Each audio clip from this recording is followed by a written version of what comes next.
kako sad da iskoristite osnovno uže na isto jedan jednostavan, vrlo praktičan način za postavljanje najosnovnijeg skloništa. Recimo, kao što vidite, iskoristio sam ovu ovdje nitnu rupu, provukao sam petlju i stavio granu. I to se vrlo jednostavno dakle razvezuje, naravno izvučete tu, samo se pobrinite da grana nije neka trula, da je dobrog integriteta. Ovo je čisto u pokasne svrhe. To je sad tu zategnuto. Naravno idemo na drugi kraj. Evo vidite kako ta sad petlja izgleda, ništa specijalno, vrlo jednostavno. Kroz nju sad provučete ovu granu,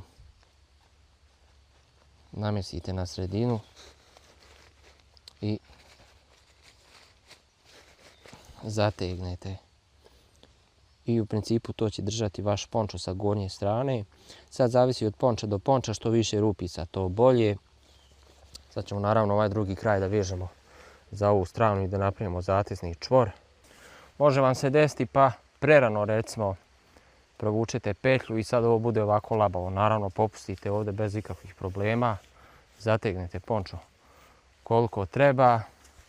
Primaknete stablu, primijenite čvor koji smo naučili, dakle prebacite preko, zategnete, prođete okolo.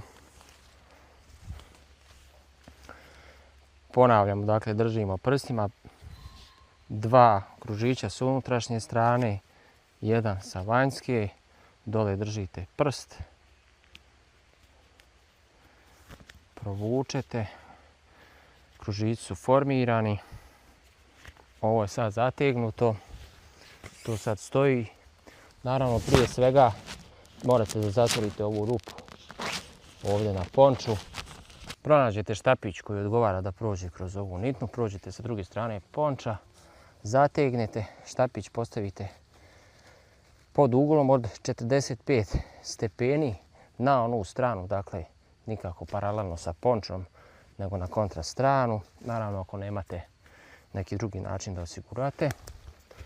I sa druge strane uradimo isto.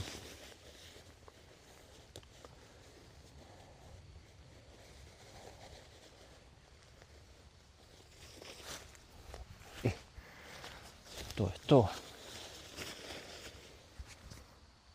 Ovu rupu smo naravno zatvorili, kao što sam već rekao.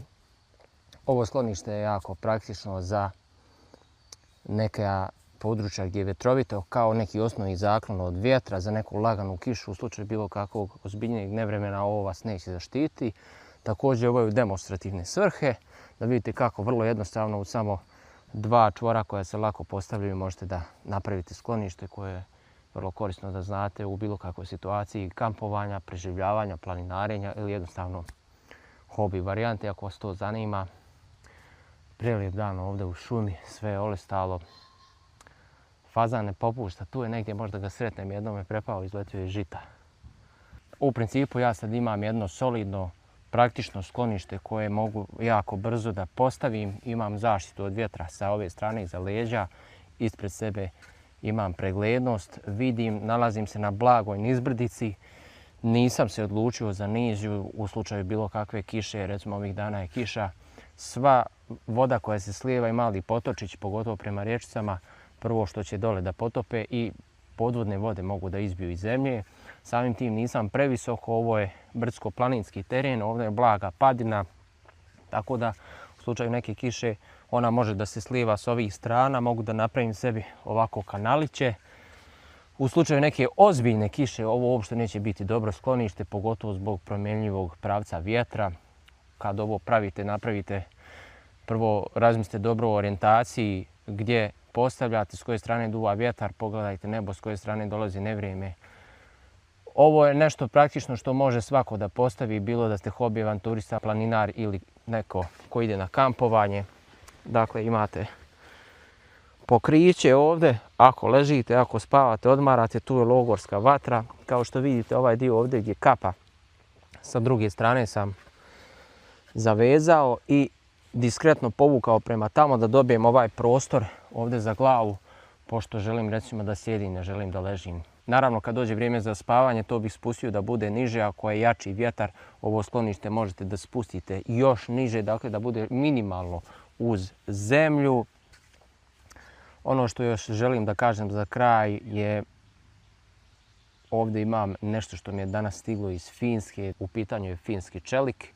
Uskoro će biti cijela recenzija na kanalu. Probao sam je na grabovom drvetu, na drvetu dakle, koji ima jako veliku gustinu stabla, jedno od najtvrđih drveća na našim prostorima pored bukve. Ovim putem želim da se zahvalim Nikoli koji mi je pomogao u izboru ove oštrice. Htio sam da uzmem još dužu, veću, ali to je onda već u kategoriji mačete. Sa ovom se može jako fino rukovati, nije toliko teška. Iako sam bio nesiguran da li će ona biti teška, ali želio sam jedan ovakav nož. Tako da vidimo se neki sljedeći put, možda baš sa recenzijom za skramu. Pokažite ovaj snimak nekome ko želi da kampuje, da se odvaži, da provodi vrijeme u prirodi. Mi smo hobi avanturisti, a gledamo se neki sljedeći put. Share, like, subscribe.